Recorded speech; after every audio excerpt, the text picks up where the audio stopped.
നിമിഷപ്രിയയെ തൂക്കയറിൽ നിന്ന് രക്ഷപ്പെടുത്താനായിട്ട് അമ്മ പ്രേമകുമാരിയും യമനിലെ വേശ്യാപ്രമുഖനായ സാമുവൽ ജെറോം ഭാസ്കരനും സനായിലെത്തി.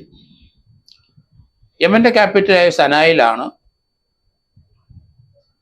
നിമിഷപ്രിയയെ പാർപ്പിച്ചിരിക്കുന്നത്. അവിടുത്തെ ഒരു വ്യവസായി തന്നെയാണ് സാമുവൽ ജെറോം. അദ്ദേഹത്തിൻ്റെ ഒപ്പം ഇന്ത്യൻ പ്രതിനിധി നാഫ കൂടെയുണ്ട്. അവരിപ്പോൾ ആ സന ജയിലിലെത്തിക്കഴിഞ്ഞു. നിമിഷപ്രിയയെ കണ്ട് അതിനുശേഷം ആ മകളെ സമാശ്വസിപ്പിച്ച ശേഷം അവർ ആ ട്രൈബുമായിട്ട് കൊല്ലപ്പെട്ട തലാസ് അബ്ദുൽ മഹദിയുടെ വിഭാഗത്തിൽപ്പെട്ട ആ ട്രൈബ് അവരുടെ നേതാക്കന്മാരെ കാണും. അവരെ പാരമ്പര്യം അനുസരിച്ച് ബ്ലഡ് മണി, നഷ്ടപരിഹാരം തക്കതായി കൊടുത്താൽ തൂക്കയറിൽ നിന്ന് രക്ഷപ്പെടും. പ്രത്യേകിച്ച് യമന്റെ സിറ്റുവേഷൻ നമുക്കറിയാം. ഇപ്പോൾ അവർ ഇറാൻ പക്ഷക്കാരാണ്, സൗദിക്ക് എതിരാണ്. യമൻ നമുക്കറിയാം അത് ബോംബെ പ്രസിഡൻസിയുടെ ഭാഗമായിരുന്നു ഒരു കാലഘട്ടത്തിൽ. 1839 ബ്രിട്ടീഷുകാർ യമൻ പിടിച്ചടക്കി ബോംബെ പ്രസിഡൻസിയുടെ കീഴിലാക്കി. ഭരണം ബോംബെ പ്രസിഡൻസിയുടെ കീഴിലായിരുന്നു. പുരാതന കാലം മുതലേ പ്രശസ്തമാണ് യമനും ഏഡനും. 2000 വർഷങ്ങൾക്ക് മുമ്പുള്ള ലോകത്തിലെ ഏൻഷ്യൻ്റ് പീരീഡിലുള്ള വലിയ വലിയ കെട്ടിടങ്ങൾ ഇന്നും അവിടെ സ്ഥിതി ചെയ്യുന്നു.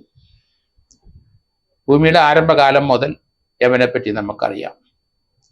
ബ്രിട്ടീഷുകാരെ അവിടെ ചെന്ന ശേഷം, യമൻ പിടിച്ചെടുത്ത ശേഷം ഇന്ത്യയിൽ നിന്ന് ധാരാളം പേര് ഏഡനിൽ പോയിക്കൊണ്ടിരിക്കും. മലയാളികൾ ധാരാളം പേര് ഏഡനിൽ ജോലി ചെയ്തിട്ടുണ്ട്, മടങ്ങി വന്നിട്ടുണ്ട്. ഏഡൻ ഏറ്റവും ദാരിദ്ര്യമുള്ള, ലോകത്തിലെ ഏറ്റവും ദാരിദ്ര്യം അനുഭവിക്കുന്ന രാജ്യങ്ങളിൽ ഒന്നാണ് ഏഡൻ. രാഷ്ട്രീയ സ്ഥിരത അവിടെ ഇല്ല, അസ്ഥിരത. യഹൂദി കംപ്ലീറ്റ് 4/3 പ്രദേശം അവരുടെ കയ്യിലാണ്. അവർ റെഡ് സീ കൂടെ വരുന്ന ഷിപ്പുകൾ മുഴുവൻ തടഞ്ഞു നിർത്തി മോഷ്ടിച്ച് അത് ബലമായിട്ട് അവരുടെ രാജ്യത്തിട്ട് കൊണ്ടുപോകും. അല്ലെങ്കിൽ അതിലുള്ള മുഴുവൻ സാധനങ്ങൾ ലൂട്ട് ചെയ്യും, തടവുകാരെ കൊല്ലും. കഴിഞ്ഞ 3 മാസമായിട്ട് 10-75ഓളം ഷിപ്പുകൾ അവർ റെഡ് സീയിലേക്ക് കൊണ്ടുപോയി അവർ ലൂട്ട് ചെയ്തു.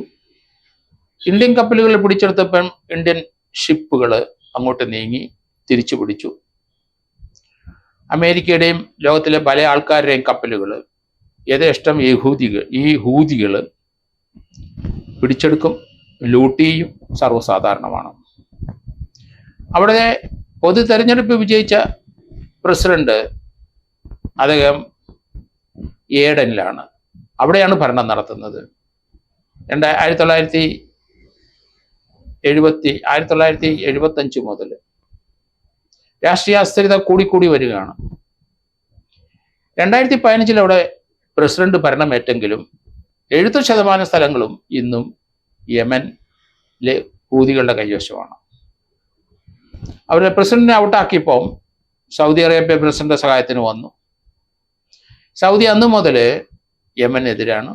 യമൻ അതേസമയം സൗദിക്കെതിരായിട്ടുള്ള ഇറാൻ പക്ഷത്താണ്.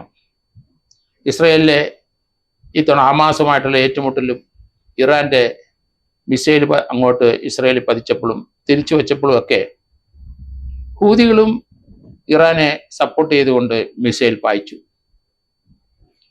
യമനിലെ ക്യാപിറ്റല് അവർ പറയുന്നത് സനയാണ്. ആ ക്യാപിറ്റലിലാണ് ഇപ്പം നിമിഷപ്രിയയുടെ അമ്മ അവിടെ നിൽക്കുന്നത്. 2017 മുതൽ 2017 നിമിഷപ്രിയയുടെ പാർട്ട്ണറായ ആ മഹ്ദി അല്ലെങ്കിൽ തലാസ് അബ്ദുൽ മഹദ് കൊല്ലപ്പെട്ടത്. നിമിഷപ്രിയയുടെ കൂടെ ജോലി ചെയ്യുന്ന ഒരു നഴ്സും യമൻകാരിയാണ്. അവർ രണ്ടുപേരെ അന്ന് അറസ്റ്റ് ചെയ്തിരുന്നു. നിമിഷപ്രിയയ്ക്ക് ക്യാപിറ്റൽ പണിഷ്മെന്റ് കൊടുത്തു, മറ്റവർക്ക് ജീവപര്യന്തം കൊടുത്തു. ആ കേസിൽ ബ്ലഡ് മണി കൊടുത്താൽ ഏകദേശം 5 കോടി യമൻ റിയാൽ എന്നാണ് പറയുന്നത്. ഏതായാലും അത് കൊടുക്കാനായിട്ട് ഉള്ള സാഹചര്യവും സംവിധാനമൊന്നും നിമിഷപ്രിയയുടെ വീട്ടുകാർക്കില്ല, പ്രേമവുമായിരിക്കില്ല. അവർ എറണാകുളത്ത് ഒരു വീട്ടു ജോലിക്ക് നിൽക്കുകയാണ്. പക്ഷേ ബോബി ചെമ്മണ്ണൂർ പോലെയുള്ള സംഘാടകർ നമുക്കുണ്ട്. അവര് ചെയ്ത കൊലപാതകമാണെന്നും അല്ലെന്നും അത് മറ്റാരെ ചെയ്തതാണെന്നും ഇവരെ തലയിൽ വന്നതാണെന്നും അങ്ങനെയൊക്കെയുള്ള 100 പ്രശ്നങ്ങളുണ്ട് അതിനകത്ത്. അതവിടെ നിൽക്കട്ടെ. നമുക്ക് ഇന്ത്യക്കാരിയാണ്, മലയാളിയാണ്, ആ ജീവൻ നമുക്ക് രക്ഷപ്പെടുത്തിയേ പറ്റുള്ളൂ. അവരുടെ പേരിലുള്ള ആരോപണം എന്തോ ആയിക്കോട്ടെ, ഒരാളെ കൊന്നതാണ് എന്നാണ്, അതുകൊണ്ടാണ് വധശിക്ഷ വിധിച്ചിരിക്കുന്നത്. എന്തായാലും ജീവനോട് അവരെ തിരിച്ചു കൊണ്ടുവരാനുള്ള സംവിധാനത്തിലേക്ക് വരികയാണ്. പണം തികഞ്ഞില്ലെങ്കിൽ ബോബി ചെമ്മണ്ണൂർ വീണ്ടും ഒരു ഭിക്ഷാടനം നടത്തണം. അതുപോലെയുള്ള വ്യക്തികൾ കഴിഞ്ഞ ദിവസം നമുക്കറിയാം 39 കോടി രൂപ ബ്ലഡ് മണി വളരെ പെട്ടെന്ന് പിരിച്ചെടുക്കുകയുണ്ടായി. മലയാളികൾ എല്ലാവരും അങ്ങനെയാണ്. അതിനൊരാളെ ലീഡർഷിപ്പ് എടുത്തു. ഇക്കാര്യത്തിലും ബോബി ചെമ്മണ്ണൂർ മറ്റ് നിയമപരമായ അവർ ചെയ്ത കാര്യങ്ങളൊക്കെ മറക്കുക, അവരെ രക്ഷപ്പെടുത്തി കൊണ്ടുവരിക. അവർ 2017 മുതൽ ആശ്രയമില്ലാതെ ജയിലിൽ കിടക്കുകയാണ്. അവരുടെ ഭാഗം നമുക്കറിയില്ല. അവിടുത്തെ ഒരു പൗരനെ കൊന്നാൽ തീർച്ചയായിട്ടും ക്യാപിറ്റൽ പണിഷ്മെന്റ് കൊടുക്കും.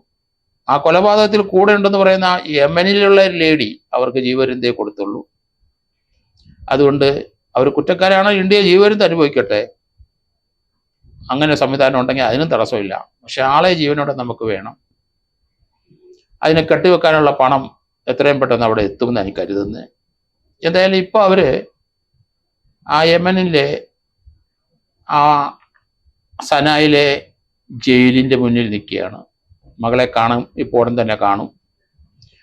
മകളെ കണ്ട് ആശ്വസിച്ച ശേഷം ആ ട്രൈബുമായിട്ടുള്ള കൂടിയാലോചന നടക്കേണ്ടിയിരിക്കുന്നു. അവരുടെ സമ്മതം ഉണ്ടെങ്കിൽ മാത്രമേ, ആ പണം കെട്ടിവെച്ചെങ്കിൽ മാത്രമേ നിമിഷപ്രിയ ജീവനോടെ നമുക്ക് കേരളത്തിലേക്ക് കൊണ്ടുവരാൻ കഴിയുള്ളൂ. അത് നടക്കും എന്നാണ് ഞാൻ കരുതുന്നത്. ഇതിന് ഡൽഹി ഹൈക്കോർട്ടിലെ അഡ്വക്കേറ്റ് സുഭാഷ് ചന്ദ്രനും ആ ടീമുമാണ് നിമിഷപ്രിയയുടെ ജീവൻ രക്ഷിക്കാൻ വേണ്ടിയുള്ള ഒരു കേസ് ഡൽഹി ഹൈക്കോർട്ടിൽ ഫയൽ ചെയ്തത്. ഡൽഹി ഹൈക്കോർട്ടിലെ ചില തടസ്സങ്ങളുണ്ടായിരുന്നു.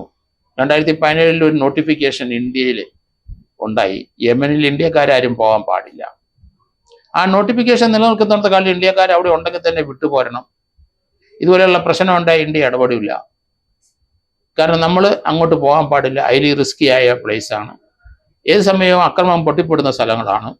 അതുകൊണ്ട് ഇന്ത്യക്കാരും പോകരുതെന്ന് വിലക്കിയിട്ടുണ്ട്. ഏതായാലും നിമിഷപ്രിയയുടെ കാര്യത്തിൽ ആ വിലക്ക് ഡൽഹി ഹൈക്കോർട്ട് നീക്കി അവരുടെ അമ്മയ്ക്ക് പോകാനുള്ള സൗകര്യം ചെയ്തു കൊടുത്തു. അവിടെ ഒരു ഇന്ത്യക്കാരൻ വ്യവസായിയുണ്ട്, രണ്ടുപേരും ഇവിടുന്ന് പോയി അവിടെ യമനിലെത്തി.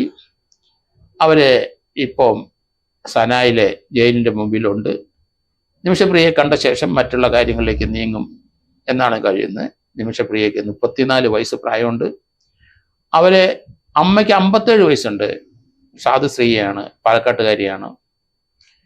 നിമിഷപ്രിയയുടെ ഭർത്താവ് ടോമിയും ഒരു കുട്ടിയും അവര് തൊടുപുഴയിലുണ്ട്.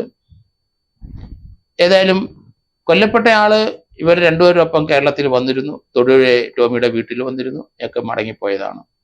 എന്താണ് അവിടെ സംഭവിച്ചത് നമുക്കറിയില്ല.